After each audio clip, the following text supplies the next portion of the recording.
नमस्कार, ET now स्वदेश पर आपका स्वागत है। नए साल 2026 की हम शुरुआत कर रहे हैं और इसीलिए हम आपके लिए लेके आए हैं 26 ऐसे मंत्र, निवेश से जुड़े हुए मंत्र, जिससे आपका रिटर्न और बेहतर हो सके। आपने अगर अपनी निवेश की शुरुआत नहीं की है तो किन बातों को आपको ध्यान में रखना है जिससे आपका निवेश से जुड़ा हुआ जो कॉर्पस है वो काफ़ी बड़ा हो सके। और निवेश करते समय निवेश की जो आपकी जर्नी है उनमें जो रुकावटें आएगी, जो चीज़ें बदलेगी, उस वक्त आपको क्या क्या चीज़ें ध्यान में रखनी है, इसी पर हम इस शो में चर्चा करेंगे। निवेश से जुड़े हुए 26 मंत्र साल 2026 की शुरुआत में। और इसी शो में हमारे साथ मौजूद है खास मेहमान, देश की प्रतिष्ठित mutual fund company LIC mutual fund के MD and CEO RK Jha. बहुत बहुत स्वागत है सर आज हमारे साथ स्टूडियो में आने के लिए। और 2026 की हम सर शुरुआत कर रहे हैं निवेश से जुड़े हुए 26 मंत्र के साथ। Thank you. मैं ईटी स्वदेश के सभी व्यूअर्स का और दर्शकों का हार्दिक अभिनंदन करता हूं और उम्मीद करता हूं आपके साथ जो चर्चा होगी उसमें कुछ कार्य की बातें और क्या 26 मंत्र होने चाहिए निवेश से रिलेटेड, उसके बारे में हम लोग गहन चर्चा करेंगे और वो सबके काम के लायक रहेगी। बिल्कुल सर, पहला मंत्र मैं आपसे यही समझना चाहूँगा, निवेश के अंदर समय की क्या ताकत है, समय कितना महत्वपूर्ण है? बहुत ही अच्छा प्रश्न आपने किया, क्योंकि समय बहुत ही एक बहुत ही इम्पॉर्टेंट पैरामीटर होता है। Timing in the market is very very important. और हम लोग ये सभी लोगों से यही कहते रहते हैं कि time spent in the market is very very important. और ये ज़रूरी नहीं है कि हम कब टाइम करें, कब एंट्री करें, कब इन्वेस्टमेंट करें, बल्कि ये इम्पॉर्टेंट है कि हम कितने समय के लिए बने रहते हैं। क्योंकि निवेश में और म्यूचुअल फंड में हर समय यही देखा गया है कि अगर हम एक लंबे समय के लिए अपनी इन्वेस्टमेंट करते हैं तो जो हमारी फाइनेंशियल गोल्स हैं, जो लाइफ के गोल्स हमने लिया हुआ है, उसको बहुत ही सही तरीके से उसको जो है सो अचीव किया जा सकता है। बिल्कुल सर। दूसरा सर, मैं आपसे निवेश मंत्र जो आपने बताया है वो है लक्ष्य तय करना क्यों जरूरी है। तो इस पर आप बताइए कि ये सबसे इम्पोर्टेंट क्यों है? मैं सभी लोगों से यही कहना चाहूँगा कि किसी भी कार्य करने के लिए एक लक्ष्य होना बहुत ही आवश्यक है। अगर हम कहीं जाना चाहते हैं या अपनी गाड़ी लेके निकलना चाहते हैं तो हमको मालूम होना चाहिए कि हमको कहाँ जाना है, तभी हम गाड़ी को या कार को ड्राइव करके वहाँ तक ले जाएंगे। इसी तरह ये भी सही है कि जब हम निवेश कर रहे हों तो हमको मालूम होना चाहिए कि हमको कौन सा ऐसा गोल है हमारा जिसको कि हमको एक समय के बाद अचीव करनी है। अगर एजुकेशन से रिलेटेड गोल है जो हमारे बच्चों के लिए है, या अगर मुझे कोई अपार्टमेंट लेना है, कोई घर लेना है, उसके लिए कोई लक्ष्य मैंने तय किया है कि मुझे 5 साल, 6 साल, 10 साल में मुझे एक अपार्टमेंट लेना है।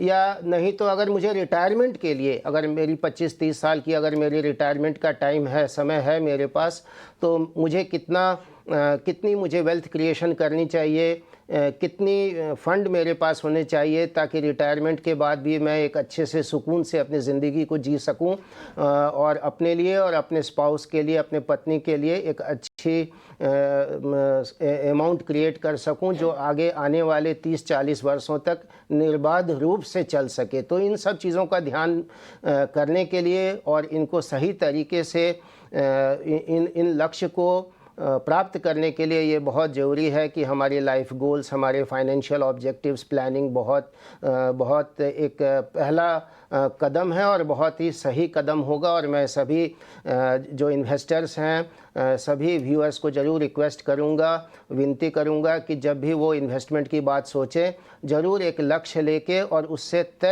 उसी से तय करके, लक्ष्य का तय करके तभी इन्वेस्टमेंट की ओर आगे बढ़ें। बिल्कुल सर, आपने कहा कि लक्ष्य तय करके ही इन्वेस्टमेंट की ओर आगे बढ़ना चाहिए। और इसी कड़ी में सर आपसे ये समझना चाहूँगा कि जोखिम जो है वो कितना महत्वपूर्ण है, जोखिम को ध्यान में रखना कितना जरूरी है, और जोखिम के अंदर जब बात होती है तो क्या क्या चीजें जो है वो जोखिम के अंदर शामिल होती है। इसलिए निवेशकों को, इन्वेस्टर्स को जोखिम को भी मानना चाहिए। आपने बहुत ही एक टेक्निकल क्वेश्चन किया है जोखिम के बारे में, यानी रिस्क के बारे में कहा है। और अनुराग जी, मैं आपके द्वारा सभी व्यूअर्स को बताना चाहूँगा कि सेबी के द्वारा एक बहुत ही अच्छा सुदृढ़ मापदंड रिस्क पैरामीटर को लेके किया गया है, जिसमें हम लोगों को जो एएमसीज हैं उनको हर फंड से रिलेटेड उनको रिस्क का पैमाना तय करना पड़ता है। और वो रिस्क का जो पैमाना है वो बहुत ही सुंदर तरीके से दिया गया है, जो कि बहुत ही आसान और सिंपल है, जिसको कि ग्रीन से लेके एम्बर और एम्बर से लेके रेड, इस तरह की जो है सो कलरफुल डायग्राम के द्वारा रिस्क को तय किया गया है। यानी अगर हम डेट में या लिक्विड फंड इस तरह की बहुत ही स्टेबल फंड में इन्वेस्ट करते हैं तो हो सकता है कि ग्रीन हो या बहुत ही कम तरह की उसकी रिस्क हो, कोई ज़्यादा रिस्क नहीं हो। और अगर हम इक्विटी में करते हैं तो बहुत ही हाई रिस्क हो। इन सब चीज़ों को देखते हुए ये तय किया गया है। और मैं सभी इन्वेस्टर से, सभी क्लाइंट से, कस्टमर से कहूँगा कि जब भी वो इन्वेस्ट करना चाहें किसी भी म्यूचुअल फंड के किसी भी स्कीम में, तो उस रिस्क को, पैरामीटर को जरूर देख सकते हैं, जो कि रंगीन होगी, जो कि ग्रीन कलर की, मतलब लाइट वहां ग्रीन, पर बताया जाता है पॉलिसी डॉक्यूमेंट में कलर सिंबलाइजेशन से ही रिस्क के बारे में बताया गया। और सर, जैसा कि आपने बताया भी है कि उम्र बढ़ने पर जोखिम घटाएं, और युवा है तो आप जोखिम ले सकते हैं। हर निवेशक के लिए जोखिम जो है अलग अलग होती है, जैसा कि जहां साहब का बताना है कि हर निवेशक की। ये आपने बहुत सटीक कहा कि जैसे जैसे हमारी उम्र बढ़ती है या जिस तरह की हमारी उम्र है, हम उस तरह से अपने इन्वेस्टमेंट में रिस्क ले सकते हैं। और मैं यहाँ पे सबसे कहूँगा कि रिस्क जो है सो समय से आधारित भी है। और अगर मेरे पास अधिक समय है, अधिक समय के लिए मैं इन्वेस्ट कर रहा हूँ 10 साल 20 साल के लिए, तो रिस्क फिर बहुत ही कम हो जाती है कहीं पे इन्वेस्टमेंट करने के लिए। और अगर आज मैं चाहूँ कि मैं आज ही इन्वेस्ट करूँ और कल पैसा अपना निकाल लेना चाहूँगा, तो फिर रिस्क उसमें बहुत हाई हो जाती है। तो इन सब चीज़ों को ज़रूर जो है सो हमारे सभी इन्वेस्टर्स को, ग्राहकों को ध्यान से देखना चाहिए कि वो कितने समय के लिए, और हम लोग जैसा कि बार बार सभी से आग्रह करते हैं कि वो एक लंबे समय के लिए इन्वेस्टमेंट करें। इसलिए क्योंकि अगर बस सर, अगला मेरा जो आपने निवेश का मंत्र बताया वो यही है कि लंबी अवधि जो है वो निवेश के लिए क्यों उपयुक्त है कि रिटर्न जो बनेगा वो लंबी अवधि में ही बनेगा। जी जी, यस, यही मैं बार बार सभी से कहना चाहूँगा कि जब हम इन्वेस्ट करें तो एक लंबे समय का हम परिचायक लेके चलें, कि कम से कम 5 साल 10 साल 15 साल 25 साल की इन्वेस्टमेंट की एक हम अपनी रूपरेखा बनाएं और तय करें कि उसमें जो है हमको एक सर्टेन कॉर्पस, 1 करोड़ 2 करोड़ 10 करोड़ का हमको कॉर्पस तैयार करना है। उस तरह से हम इन्वेस्टमेंट करें और जिस चीज़ के लिए हम कर रहे हैं उससे रिलेटेड भी हमको जो है सो एक तय करना चाहिए कि हमारा क्या पैमाना हो, क्या पैरामीटर हो। और आप देखेंगे कि बहुत अच्छे तरीके से, सुदृढ़ तरीके से जो है म्यूचुअल फंड से आप जो है सो अपनी लक्ष्य को पा सकेंगे। बिल्कुल, म्यूचुअल फंड से अपने लक्ष्य को पा सकते हैं सुदृढ़ तरीके से।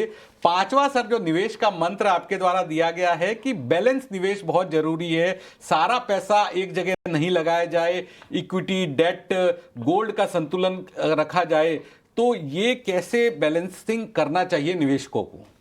मैं सभी ग्राहकों को एक बहुत ही सिंपल और आसान चीज़ कहूँगा।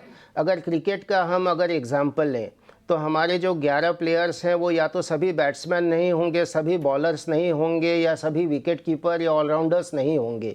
क्रिकेट में एक बैलेंस बना के चला जाता है कि हमारे कुछ अच्छे बैट्समैन हों, कुछ अच्छे, बहुत अच्छे बॉलर्स हों, कुछ ऑलराउंडर्स हों, और एक अच्छा विकेट कीपर हो, बैट्समैन हो, सभी तरह का हो, एक अच्छी कैप्टन हो जो कि वहाँ पे उसकी भी रोल बहुत बहुत इम्पॉर्टेंट है। तो यही चीज़ हम इन्वेस्टमेंट में भी सभी ग्राहकों को समझाते हैं कि ये बहुत ज़रूरी है कि हम निवेश किसी एक सेगमेंट में ही एक ही तरफ नहीं करें। हमको एक बैलेंस बना के इक्विटी में भी इन्वेस्ट करना चाहिए, डेट में भी करना चाहिए, हमको गोल्ड और सिल्वर में भी करना चाहिए, ताकि हर समय हमको जो है सो एक बैलेंस और एक मैच्योर्ड रिटर्न, स्टेबल रिटर्न हम लोगों को मिले। बिल्कुल, बैलेंस रिटर्न करने के लिए आप डाइवर्सिफाई करिए, गोल्ड, सिल्वर, इक्विटी के अंदर उसको बैलेंस करना चाहिए। सर, अगला जो आपके द्वारा निवेश का मंत्र दिया गया है, जिसमें आपने बताया है कि एसआईपी से एक डिसिप्लिन आता है, तो सर हमारे दर्शकों के लिए मैं आपसे यही समझना चाहूंगा कि एसआईपी कैसे एक डिसिप्लिन को बनाता है और ओवर द इयर्स, क्योंकि सर आप इतनी बड़ी प्रतिष्ठित कंपनी के मुखिया है, LIC mutual fund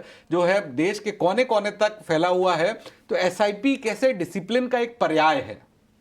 SIP discipline का पर्याय बन चुका है पिछले कुछ वर्षों में म्यूचुअल फंड में, और ये इसलिए भी क्योंकि जब से डिजिटल और यूपीआई, ऑटो पे, ये सब तरह की तमाम फैसिलिटी आ गई है, केवल एक बार हमारा जो है एसआईपी में इंस्टेंट एसआईपी का डिडक्शन हो जाना है, उसके बाद 5-10 साल, 15 साल, 20 साल के लिए यूपीआई या बैंक अकाउंट के द्वारा अनवरत जो है उसकी डिडक्शन होती है। तो ये सबसे पहली बहुत ही सिंपल और बहुत ही कारगर उपाय है, जिसके द्वारा कि लगातार हमारे इनकम से उस रेस्पेक्टिव एसआईपी फंड में, म्यूचुअल फंड के स्कीम में इन्वेस्टमेंट होते रहती है और फंड ग्रो करती है। दूसरी चीज़ जो बहुत इम्पॉर्टेंट है, जो मैं सभी को कहना चाहूँगा, वो ये है कि एसआईपी में अगर आप देखेंगे, अगर 10% की रिटर्न की मैं बात करूँ, एग्जाम्पल की मैं बात करूँ, तो अगर 1 साल की बात हो, अगर हमने 100 रुपया किया है तो 10% में हमको जो है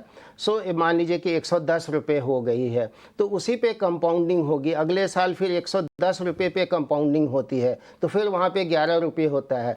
तो कहने का तात्पर्य है कि ये जो कंपाउंडिंग है एसआईपी में, जो हमारी इन्वेस्टमेंट है, जो सेविंग्स है, उसकी जो रिटर्न जनरेट होती है, उस पर भी उसकी कंपाउंडिंग की, उस पर भी रिटर्न पे फिर से रिटर्न बनती है। मैजिक ऑफ कंपाउंडिंग का फायदा मिलता है एसआईपी के अंदर सर। लेकिन कई आपने अपने निवेश मंत्र में ये भी कहा है कि मार्केट को टाइमिंग मत करिए, तो कैसे ध्यान में रखना चाहिए कि मार्केट को आपको टाइमिंग बिल्कुल भी नहीं करना है? मैं सभी लोगों से यही कहूँगा कि कई स्टडीज़ भी हैं म्यूचुअल फंड की, और उसमें भी ये दर्शाया गया है कि जब भी हम टाइमिंग से कॉन्शियस होकर इन्वेस्टमेंट करना चाहते हैं, तो कई बार तो हम इन्वेस्ट कर नहीं पाते हैं, और कई बार ऐसा हुआ है कि हमने इन्वेस्ट किया तो उसके बाद हम पैसा, या तो हम एसआईपी को स्टॉप कर देते हैं, या हम जो हमने इन्वेस्टमेंट किया है उसको रिडीम कर लेते हैं। तो यहाँ पे मैं यही सभी दर्शकों को बताना चाहूँगा कि जैसा कि हम लोग बार बार अपने सभी इन्वेस्टर्स को बताते हैं कि एसआईपी में या इन्वेस्टमेंट में, म्यूचुअल फंड में 2 तरह के वर्ष होते हैं। पहला एक वर्ष हो सकता है जिसमें रिटर्न्स अच्छी बनती हो, और दूसरी वर्ष ऐसी हो सकती है जिसमें यूनिट का अलॉटमेंट ज़्यादा हो सकता है। अगर मार्केट वोलाटाइल होगी और वो डाउनवर्ड अगर उसमें जर्नी होगी स्टॉक मार्केट की, तो एनएवी भी कम हो जाएगी, और जो नंबर ऑफ़ यूनिट्स होगी हमारे अकाउंट में, हमारे फोलियो में, अंततः वो हमारे लक्ष्य में बहुत कारगर साबित होगी। सर बिल्कुल सर। तो अभी आपके 19 मंत्र और बाकी है, लेकिन वक्त हो चला एक ब्रेक का। ब्रेक के बाद तुरंत हाजिर होते हैं और बाकी के जो बचे हुए निवेश के मंत्र है वो जानेंगे आर.के. झा सर से। जल्द लौटते हैं छोटे से ब्रेक के बाद।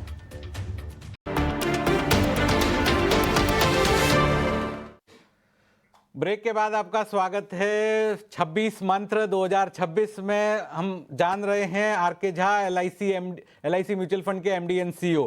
सर, अगला जो 8वां और 9वां मंत्र मैं आपसे समझना चाहता हूं, डाइवर्सिफिकेशन सही क्यों जरूरी, और जरूरत से ज्यादा फंड नहीं होने चाहिए। 3-5 फंड, कई सारे लोग ज्यादा 8-10 फंड भी रखते हैं। हम लोग की जो एक्सपीरियंस है उसमें हमने यही महसूस किया है कि बहुत ज़्यादा फंड अगर हो जाता है 30-40, तो फिर उसको मैनेज करना और उसको चेक करते रहना उसकी क्या रिटर्न है, वो बहुत डिफ़िकल्ट हो जाती है अनुराग जी। तो मैं अपने सभी इन्वेस्टर्स को और अपने लोगों को सबको यही कोशिश करता हूँ बताने के लिए कि लिमिटेड नंबर ऑफ़ स्कीम्स में आप इन्वेस्टमेंट करिए, मैक्सिमम 3 to 5 या 3 to 7 में, ताकि आप उसको चेक भी रेगुलर कर सकें और उसी हिसाब से अपने इन्वेस्टमेंट को आप आगे आने वाले समय में उसकी प्लानिंग भी कर सकते हैं। बिल्कुल। तो ये 9वां मंत्र दिया, 9th मंत्र था आर.के. झा का, जरूरत से ज्यादा आप फंड नहीं ले। ये 9वां मंत्र दिया, 3 से 5 फंड काफी है आर.के. झा का। 10वां और 11वां मंत्र सर मैं आपसे समझना चाहूंगा, निवेश से जुड़ा हुआ आपके द्वारा जो 10वां मंत्र दिया गया है कि समय के हिसाब से फंड चुने, short term, medium term, long term, और 11वां है कि एक्सपेंस रेशियो से रिटर्न पे असर करता है। तो ये दोनों 10वां और 11वां मंत्र हमारे दर्शकों को बताइए। मैं सभी दर्शकों को बताना चाहूँगा, म्यूचुअल फंड में सभी तरह के इन्वेस्टमेंट की एवेन्यूज़ अवेलेबल हैं। अगर आप शॉर्ट टर्म के लिए कुछ दिनों के लिए इन्वेस्ट करना चाहते हैं तो ओवरनाइट लिक्विड फंड है, 2 3 4 6 महीने के लिए करना चाहते हैं तो मनी मार्केट इस तरह के लो ड्यूरेशन फंड है 1 साल के अंदर, और थोड़े लंबे समय के लिए तो बैंकिंग PSU है, उससे भी लंबा करना चाहते हो तो जो गिल्ट फंड है उसमें इन्वेस्ट कर सकते हैं। तो ये रहा शॉर्ट टर्म। इसी तरह से हाइब्रिड फंड है और फिर इक्विटी फंड है जो कि एक लंबे समय के लिए, लंबे अंतराल के लिए इन्वेस्ट करने की आपके पास व्हीकल अवेलेबल है। तो जैसी आपकी रिक्वायरमेंट है, जो फाइनेंशियल प्लानिंग आपने लक्ष्य का किया है कि मुझे मुझे इमरजेंसी फ़ंड क्रिएट करनी है, मुझे जो है कार एक लेनी है, गाड़ी खरीदनी है, मुझे घर लेना है 5 साल 6 साल में, मुझे बच्चों की पढ़ाई के लिए मैं 10 12 साल 15 साल के लिए मैं फ़ंड एक्यूमुलेट कर सकता हूँ, रिटायरमेंट के लिए मुझे 20-25 जैसी जरूरत है उस हिसाब से और आप सर फंड ये एक्सपेंस रेशियो रिटर्न पे कितना असर डालता है? सबसे पहले मैं सभी लोगों को बताना चाहूँगा कि एक्सपेंस रेशियो सेबी के द्वारा बहुत ही रेगुलेटेड किया गया है और बहुत ही अच्छा सभी इन्वेस्टर्स के लिए किया गया है। आप दोनों ही तरीके में, चाहे डायरेक्ट ऑप्शन चूज़ करें चाहे रेगुलर ऑप्शन चूज़ करें, जो एक्सपेंस रेशियोज़ हैं वो बहुत ही मॉडरेट और कंजर्वेटिव है। और मैं सभी से रिक्वेस्ट करूँगा कि जो भी आप तय करते हैं, और अगर आप डायरेक्ट खुद अगर कर सकते हैं, वो मैच्योरिटी है अगर आपके पास तो बहुत ही अच्छा, नहीं तो आप जो है सो किसी एडवाइज़र का, किसी म्यूचुअल फंड डिस्ट्रीब्यूटर का, LIC एजेंट का भी हेल्प ले सकते हैं, जो थोड़ी सी ज़रूर एक्सपेंसिव होगी लेकिन एक बहुत कारगर साबित होगी आपके लंबे समय के लिए, आपके लक्ष्य को पाने के लिए। बिल्कुल सर। सर आपके द्वारा जो 12वां निवेश मंत्र दिया गया और 13वां निवेश मंत्र दिया गया है, 12वां में आपने कहा कि समय समय पर समीक्षा बहुत जरूरी है बेहतर रिटर्न के लिए, और इसके अलावा पोर्टफोलियो का संतुलन भी जरूरी है। जी, ये दोनों प्रश्न बहुत ही उचित हैं और कारगर भी हैं और इसको समझना ज़रूरी भी है। मैं इसलिए ये कहूँगा क्योंकि एक तो मैं सबसे पहले सभी दर्शकों को रिक्वेस्ट करूँगा, विनती करूँगा कि वो हर दिन अपनी फ़ंड परफॉर्मेंस नहीं देखें। जब भी आप किसी म्यूचुअल फंड में, SIP में लमसम के द्वारा इन्वेस्ट करते हैं तो मेरी आपसे विनती रहेगी कि आप एक अच्छे अंतराल के बाद ही अपने SIP का या अपने फ़ंड परफॉर्मेंस का आकलन करें। और जब आप 6 महीने 1 साल पे, या कोई आपकी फैमिली में कोई नई एडिशन होती है, कोई नई इवेंट होती है, शादी हुआ या कोई नए आपके घर में कोई नए मेंबर्स आए, या आप रिटायरमेंट की ओर नज़दीक जा रहे हैं, तो वैसे समय में आपको पीरियडिकली जो है एक अच्छे समय के बाद, साल 2 साल के बाद आपको टाइम टू टाइम आपको रिव्यू करना चाहिए। जहां जो कमी है उसको आपको, उसकी भरपाई बहुत ज़रूरी है। और अगर कोई फ़ंड ऐसी है जो कि मैच्योर होने के पास आ गई, आपका लक्ष्य का समय नज़दीक आ रहा है, तो उसको भी आप इक्विटी से निकाल के किसी डेट, किसी स्टेबल फंड में उसको ट्रांसफ़र कर लेते हैं, ताकि आपकी जो पेमेंट है, सेटलमेंट है, वो एक सुदृढ़ तरीके से चलते रहे और मार्केट की जो अप्स एंड डाउन्स है उसमें उसकी बहुत ज़्यादा वोलेटिलिटी नहीं रहे और आपको अच्छी रिटर्न्स मिले, उसको देखते तो लेकिन सर क्या पुराने रिटर्न के पीछे भागना चाहिए? आपने अपने 14वें मंत्र में, 14 मंत्र में कहा है कि पुराने रिटर्न के पीछे न भागे और गिरावट में घबराना नहीं है। हाँ, ये दोनों बहुत ही इम्पॉर्टेंट पैरामीटर्स हैं। मैं सभी दर्शकों को ये कहना चाहूँगा कि मॉर्निंग स्टार की एक ऐसी स्टडी आई थी जिसमें उन्होंने कहा था कि जो 80% लोग हैं, जो इंडिविजुअल्स हैं, वो पिछला परफॉर्मेंस देख के, पास्ट परफॉर्मेंस देख के वो इन्वेस्ट करते हैं।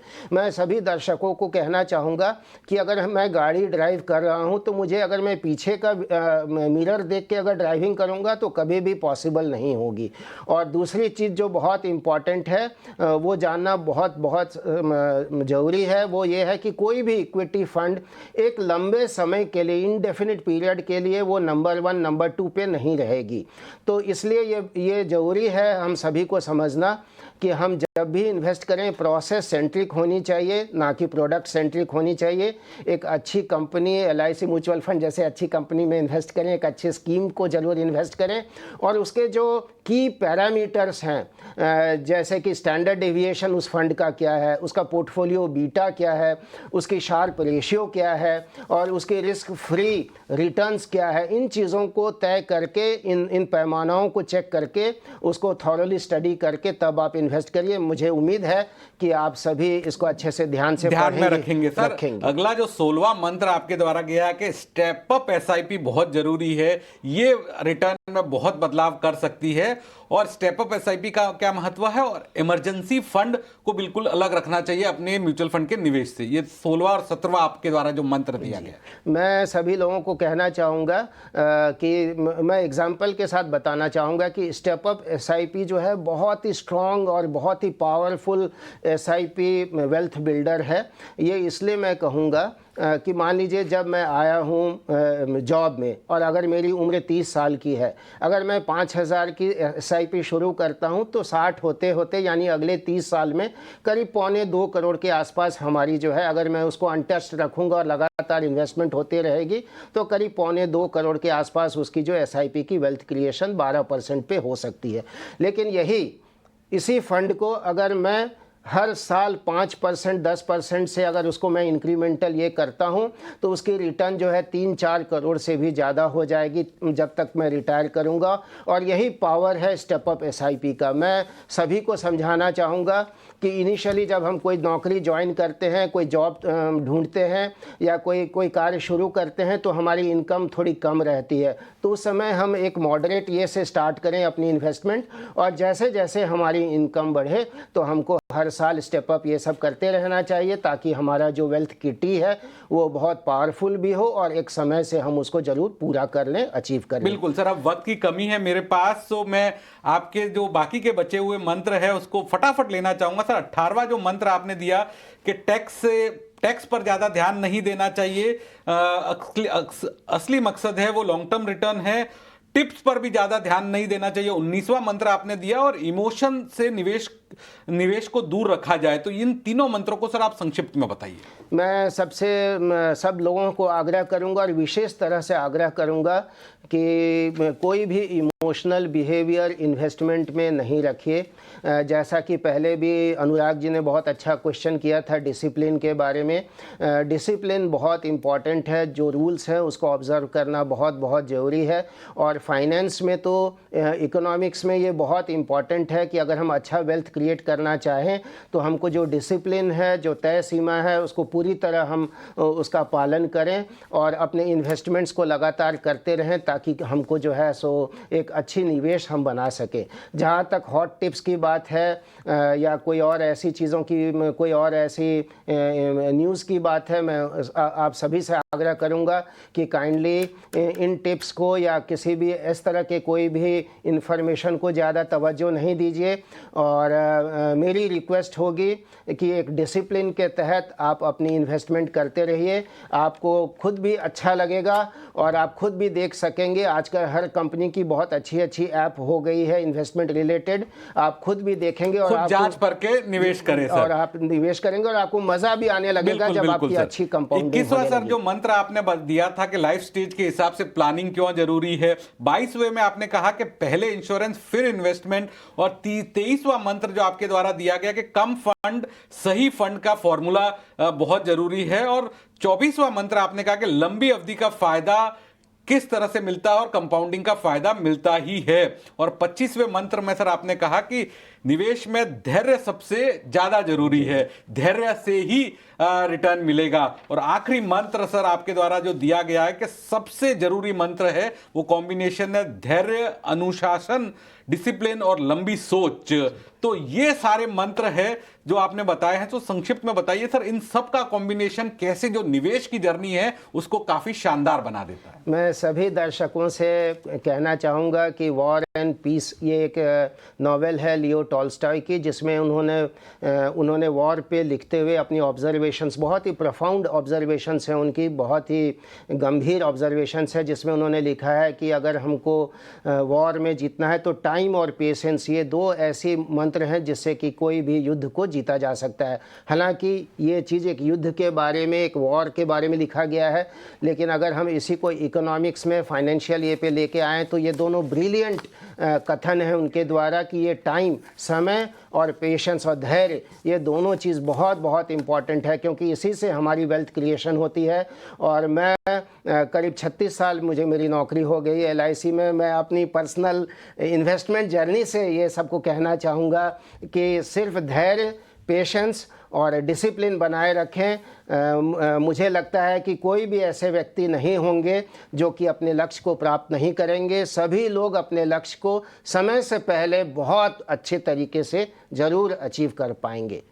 बिल्कुल। और सर इसी के साथ इस शो को समाप्त करेंगे। बहुत बहुत शुक्रिया।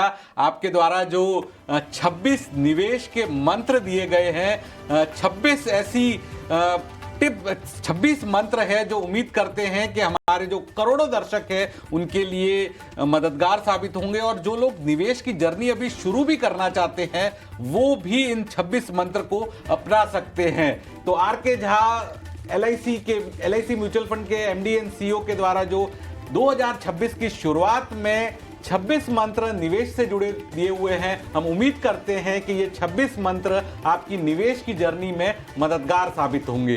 तो इस विशेष शो में फिलहाल इतना ही, लेकिन बाकी खबरों के लिए आप देखते रहिए ET नाउ स्वदेश। थैंक